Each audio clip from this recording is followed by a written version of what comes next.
तुम हमारा बहन है, तुम हमारा बहन है, फिर उसी बहन का इन्होंने बलात्कार किया। तो जो बहन का बलात्कार अच्छा ठीक है, हम उसको क्या देखिए बड़ा ठीक है, मैं जरा आगे बढ़ रही हूँ, मैं जरा कुछ तस्वीरें दिखा। अयूब साहब, मैं एक बार जरा ये बताना चाह रही हूँ कि जो अफगानिस्तान और पाकिस्तान में जो इस वक्त युद्ध चल रहा है, अब बहुत से लोगों का ये मानना है और पाकिस्तान में बैठे लोगों का मानना है कि ये सरकार इसलिए ये युद्ध कराना चाहती है जिससे कि जो घर में हालात है उनसे ध्यान भटके। 5 कारण आपको बता रही हूँ कि शहबाज शरीफ की मुश्किलें क्यों बढ़ गई। अब पाकिस्तान दशकों तक जिस तालिबान को रणनीतिक फायदे के लिए पालता रहा, आपको याद होगा कि कैसे तालिबान के आने का स्वागत किया था, वही उसके लिए सबसे बड़ा खतरा बन गया है। अफगानिस्तान के साथ बढ़ते तनाव ने पाकिस्तान की पश्चिमी सीमा को किस तरह से अस्थिर कर दिया है। यानी इधर पाकिस्तान भारत से उलझा हुआ है, उधर अफगानिस्तान के साथ मोर्चा खुल चुका है। पाकिस्तान पहले से ही आर्थिक संकट और महंगाई से जूझ रहा है। अफगानिस्तान के साथ बार बार सीमा बंद होने और युद्ध जैसी स्थिति के चलते आपसी जो कारोबार है वो भी ठप हो गया है। पाकिस्तान के भीतर खैबर पख्तूनवा और बलूचिस्तान जैसे प्रांतों में अलगाववाद की लहर तेज है और अफगानिस्तान से तनाव के बीच उसको बढ़ावा मिलेगा। पाकिस्तान अधिकृत कश्मीर में इस वक्त बगावत की आवाज जितनी बुलंदी से उठ रही पहले कभी नहीं उठी, वहां भी इसका असर पड़ेगा। अब ये सब चीजें हो रही है, ध्यान भटकाओ, चलो भाई युद्ध में लग जाओ। अब वहां टेररिस्ट कैंप्स हो ना हो, वाजमा जी, आरजू जी को लीजिए सर, मैं ये पूछना चाह रही हूँ आरजू जी, वहां टेररिस्ट कैंप्स हो ना हो, हमला कर दो, क्योंकि भाई घर में जो हालात है वो इतने बुरे हैं कि ध्यान तो भटकाना है। देखिए बिल्कुल ये बात हो सकती है कि ध्यान भटकाने के लिए कारण, इसलिए कि जिस तरह से फ्यूल प्राइस बढ़ाई गई है, जिस तरह से यहाँ पर लोग परेशान हैं, लोगों के पास जो चीज़ें होनी चाहिए वो उनको नहीं दी जा रही, फैसिलिटीज किया जा रहा है, लोग बहुत बोल रहे हैं। हो सकता है एक रीज़न ये भी हो, लेकिन साथ साथ जाहिर है कि अमेरिका को भी खुश करना है। अमेरिका खासतौर पे डोनाल्ड ट्रंप को खुश करने के लिए भी अफगानिस्तान के पीछे ये पड़े हुए हैं और बजाय इसके कि बातचीत की जाती, जो प्रॉब्लम है उसको डायलॉग के जरिए हल किया जाता है, इसके बजाय इन्होंने अटैक किया है। और जाहिर है जवाब में वहाँ से भी जो ये अभी मेजर साहब कह रहे थे ना कि हमने 2 जहाज भेजे और वो ठोक कर आ गए, तो अब जब अफगानिस्तान वाले यहाँ के ठोकेंगे तो मेजर साहब आपको तो कुछ नहीं होना, ना आपको लाने वालों को या गवर्नमेंट लाने बिठाने वालों को कुछ होना है, आम इंसान की जान जाएगी।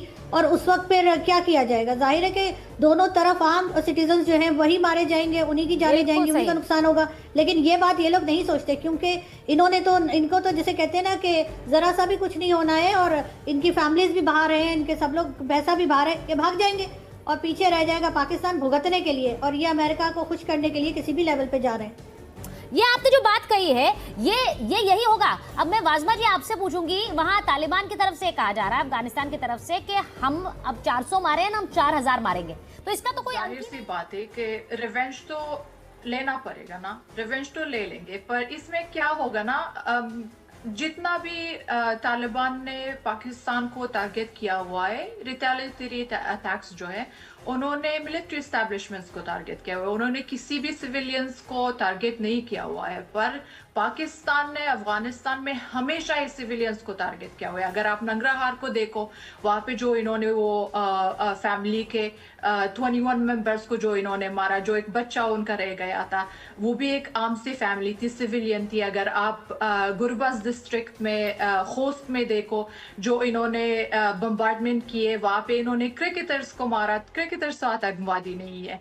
और यहाँ अभी काबुल में जो कल रात को इन्होंने वहाँ पे हवाई हमले किए, 400 से ज्यादा लोग जो नशे के आदी लोग हैं वो लोग मारे गए हैं। आप थोड़ा सा खुदा का तो खौफ करो, रमजान है, आप अपने आप को मुसलमान कहते हो, आप अपने आप को कहते हो कि हम मुसलमान हैं, हम ये, फिर आप आके हमारे लोगों को मारते हो। ये तालिबान को तो आप ही लोगों ने परवरिश दिया था ना, आप लोगों की मुल्क में था ना, आप लोगों के मुल्क में था।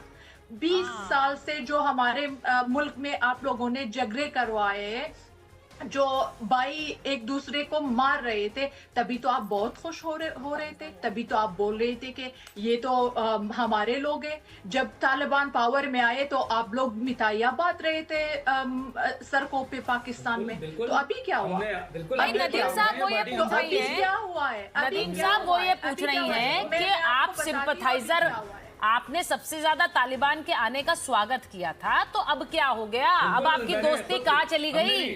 कहाँ चली गई दोस्ती? अब बमबारी में कैसे तब्दील हो गई? हमने भी देखें, हमने कहा ना कि हम भी भंगड़े डाले, बड़े खुशी हुए कि आज इस्लाम जीत गया और कुफ्फार यहाँ से जहाज में बैठकर यहाँ से हमारी सरजमीन से चले गए और अफगानी जीत गए। हम हर जगह मुसलमानों के लिए हैं, ठीक है। उन्हीं को मार रहे हैं, लेकिन उन्हीं को मार रहे हैं, उन्हीं पे बम बरसा रहे हैं। ये झूठी बातें किसे बता रहे हैं, किसे बता रहे हैं झूठी बातें? मैं कुछ बोलना चाहती हूँ। बोलिए बासमा जी, बोलिए बासमा जी, बोलिए। हाँ। कुफार सिर्फ हमारे लिए है, कुफार आपके लिए नहीं है। अमेरिका हमारे लिए कुफार है, आपके लिए आला है। आप तो अपने मस्जिदों में मुल्क को दे रहे हो ताकि अफगानिस्तान के ऊपर हमला करे, ताकि ईरान के ऊपर हमला करे, पर जब वो हमारे मुल्क में थे तो वो तो तब कुफार थे। आपको गुलामी पसंद है, आप खुश हो गए थे कि तालिबान आ गए, तो आपने ऐसा सोचा था कि तालिबान भी आपके गुलाम होंगे, पर आपने एक भूल की कि अफगानी कभी भी किसी के गुलाम नहीं होते। अफगानी कभी भी किसी के गुलाम नहीं होते। अच्छा, आप लोगों का यही सोचता ना, आप लोगों का हमारी फोर्सेस वहां गई। मैं कर्नल सिंह के पास जा रही हूँ, एक बार, एक मिनट रुक जाइए। देखिए, ये जो जंग इस वक्त चल रही है बड़ी, कर्नल सिंह कुछ कहना चाह रहे हैं। कर्नल सिंह बोलिए। मस्जिदों पे क्यों हमले कर रहे हैं? कर्नल सिंह बोलेंगे। हमला कर दिया। अच्छी बात करते हैं। Nadeem, I think as a good army officer you owe apology to the Afghani guest. जब आपने उसकी ड्रेस पर कमेंट कर दिया, आई थिंक वो कहाँ बैठी है, कहाँ कहते हैं, वो बनता नहीं है। देखो, सबसे बड़ी बात, और उससे बड़ी बात मैं करता हूँ। आप मुझे एक बात बताइए, आपका स्ट्राइक टेररिज्म पर है ना? नहीं, एक मिनट, आपकी स्ट्राइक टेररिज्म पर है ना? एज पर यू टेररिज्म पर स्ट्राइक है ना? कोई बात नहीं।